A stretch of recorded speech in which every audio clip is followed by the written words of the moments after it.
She is suing, as I mentioned, on behalf of illegals that may be collecting SNAP benefits because she does not want the federal government and Donald Trump knowing. No. You're not allowed to know.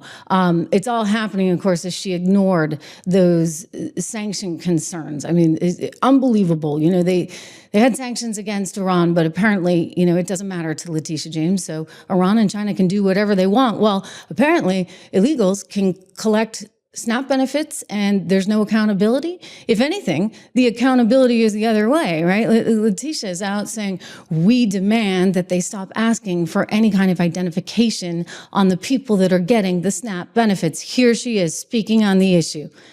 Oh, this is priceless. And the GOP is like, for goodness sakes, this woman, she cares about one group, and it's not actually the New Yorkers that she's supposed to represent. Watch.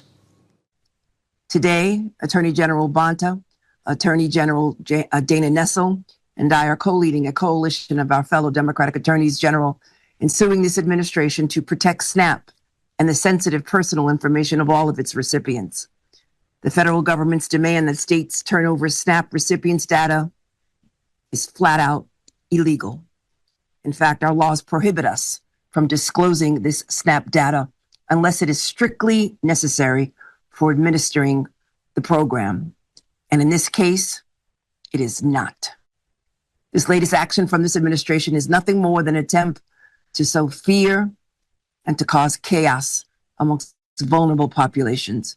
And we are suing to uphold the rule of law, to protect the sensitive personal information of everyone who receive SNAP benefits, and ensure that this administration does not use critical and necessary food assistance to target immigrant communities. I too want to thank my team. You want to thank your team, your lovely team, right, who's ignoring all the sanction issues. Letitia James, everyone, making sure that you know she's fighting hard for everyone who may be illegally collecting SNAP benefits. I mean, I don't know how you play this. Democrats are like, why is it that no one likes us right now? Why are we in so much trouble? Why do we actually have to have Eric Swalwell doing workout videos in order to get any attention? And he's still not getting attention. Really. So why are we polling so badly? Why does no one like us? Well, I mean, I'm sorry, but like, again, your politicians aren't really standing up for the people that they're supposed to be standing up for. Letitia, great case in point. So this has become a big issue with her hometown paper. I mean, the New York Post taking straight aim at her. Tishy James wages SNAP lawfare to protect illegal immigrants. This is an editorial by the New York Post editorial board, okay? They are all over this. They don't like this. They're like, what is she doing? Trying to secure benefits for illegals at the cost of everyday New York and, frankly, taxpayers all over the country. I mean, this is a problem. I mean, they point out that SNAP fraud is somewhere around $10 billion a year and rising. Of course, it's rising under the circumstances. Thank you, Joe Biden. And Team Trump wants to crack down on this. So they're saying, hey, we want to know who's actually getting these benefits. We want a record of it. This is a lot of money to be handing out. And yet Attorney General Tish James is suing the Trump administration, suing again. Like, that's all she has time to do. She can't possibly make sure that there's no money laundering in New York between China and Iran because she's too busy suing the Trump administration. One after another. This is the 30th, okay, guys? The 30th lawsuit since he's gotten there.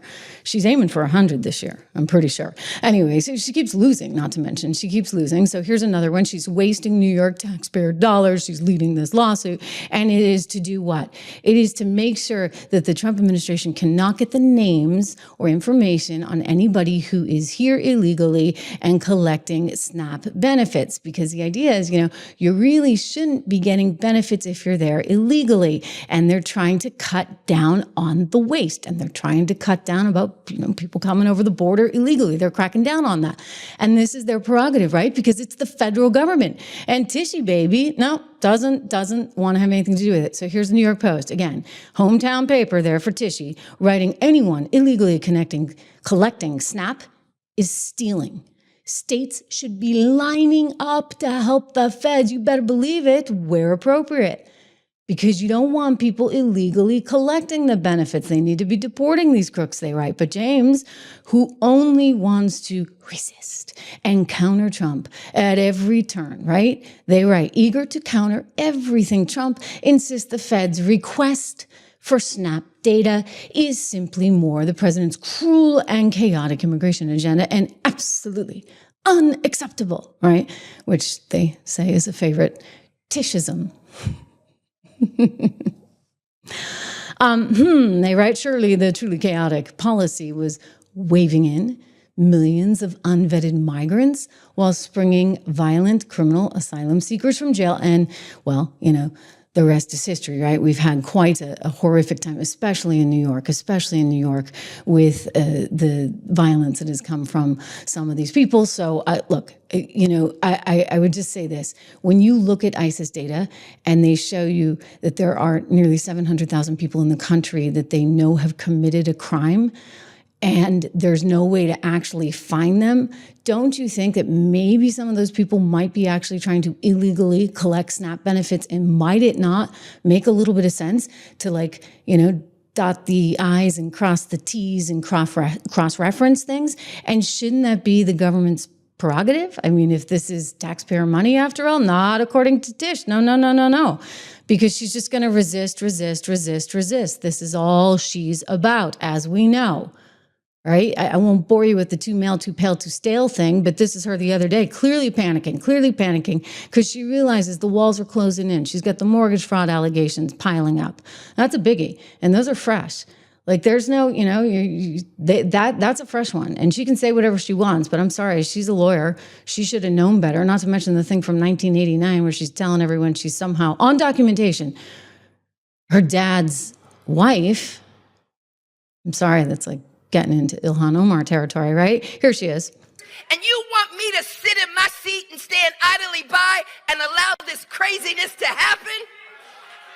You could come after me if you want, but you elected me to stand up. You elected me to use the law. You elected me to go to court. You elected me to continue to challenge this administration. You elected me to stand up for the least of God's children. You elected me to continue fighting on, and I will fight on. Fight. Right? Gosh, she's sounding a little like that guy we had to hear from MSNBC. Do you remember him? Jonathan Capehart. Is he still at MSNBC? Fight. The Democrats are really getting desperate. Her campaign is on the ropes. You just look at the latest polls. People are not in sync with her. For goodness sake, she's not doing the job that she was sent there to do. It's more important, right, to go after Donald Trump than to do anything else because they got to fight. As Jonathan Capehart, again, you probably have no idea who he is, but I think he was an MSNBC anchor, and here he is on another network speaking about this very issue. When you fight, you're going to piss somebody off, excuse me. And so I think, when Donald Trump won in 2016, I spent the next year talking to all sorts of people, trying to understand how did this guy win the presidency when he ran, he was opposite everything Republicans told me that they wanted in a president. And the number one through line was he fights. And what Democrats are now demanding of their leaders is that they know, I think Democratic Party faithful, they know that that their leaders are in the minority, that there's not much that they can do. But you're just going to sit there and just let this happen? We need you to stand up and fight.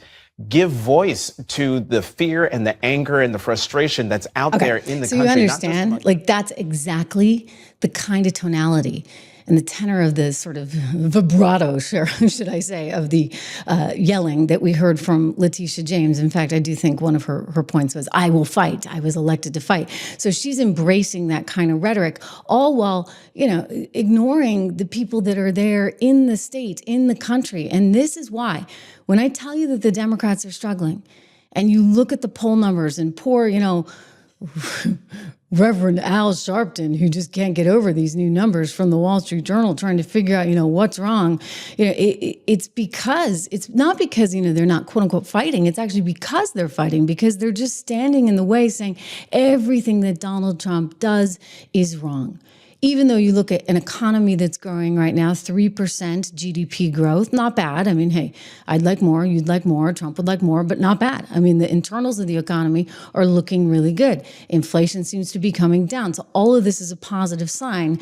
And yet, their numbers are in the you-know-what. And speaking of polling, a new Wall Street Journal poll shows Democrats getting their lowest approval number among voters in 35 years, with Republicans outperforming them by nearly 20 points. How big of a red flag should this be for Democrats a year before the midterms? And what can they do to improve their perception among voters?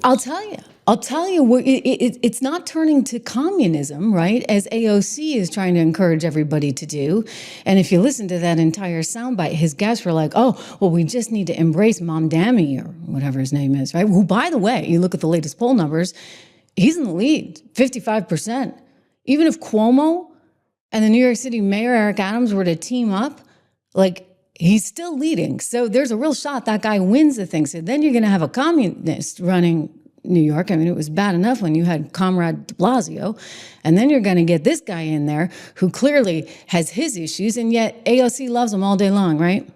I think a lot of people just need to get to know folks before they issue an endorsement, and I hope that this conversation can be constructive to bringing the party together and rallying behind our nominee. Yeah. So they're willing to embrace socialism. They're willing to embrace communism, despite the fact that, let's face it, that's not why America is the success it is. And that's never actually where you should be going with any of your ideas. And so consequently, you're going to have real systemic problems in New York if that's, in fact, who you're going to elect. All while Letitia James is looking the other way when they've got real problems, of course, when it comes to actual money laundering that may be going on. And there's no accountability for it. Nobody seems to care. And that is just so fundamentally wrong, right? And, but she has made it clear who she's preferring in all of this, shall we say. And when you're ignoring sanction violations and you're allowing a bank to continue its operation while knowing that there's some suspicious activity, all while simultaneously saying, you know what? Hey, we're going to give whatever we need to for anybody who's here illegally. We're going to allow them to secure benefits. And when the federal government doesn't want them here, we're going to double down and we're going to say we're not going to give you any information, thereby allowing the fraud to continue. How is that right, guys? How is that right? I'll tell you, it's not right. It's not right. Hey, another shout out for one of our sponsors, because, we're so proud to have them here on the show. And, health is like a very, very important thing for me. I try to drink a lot of water. I try to go for walks every day. I'm with my family, visiting family in Ireland right now. And actually there's a tremendous, tremendous walk that I went on this morning. I'm going to have to send you guys some pictures. Maybe I'll put them up on YouTube in the community, and also on Instagram. But, I feel like I'm so healthy over here, right? I'm walking every day. I'm drinking my water. I'm eating right. And one of the benefits of being here is that they have, some rules and regulations around their food that we could kind of use, shall we say, in the United States of America. Thanks to Kennedy, we're actually going to probably be getting some of this stuff. RFK Jr., he's obsessed with this. And, Make America Healthy Again is such a platform of his. Well, here's the good news. One of our show sponsors, Balance of Nature, has always cared about health. I mean, that's their entire platform, if you would. And they've been doing this for years. You can just go onto their website and check out all the testimonials. They've got all kinds of good stuff for you. I happen to take the fruits and veggies to make sure, I get all my vitamin count. But you know what the good news is? There's no bad stuff in it. No bad stuff at all. No fillers, no weird, not even any gluten. How do you like that? You can get 35% off with my code, Trish, T-R-I-S-H, and how to spell my name. 35% off. You're helping the show. You're helping yourself. 1-800-246-8751 is their number. You can call them directly. And they have all kinds of things. By the way, you don't have to get that one. I mean, I like it, but there's tons of stuff on there. 1-800-246-8751. Make sure you use code word Trish for 35% off plus free shipping and money back guarantee. Can't beat it.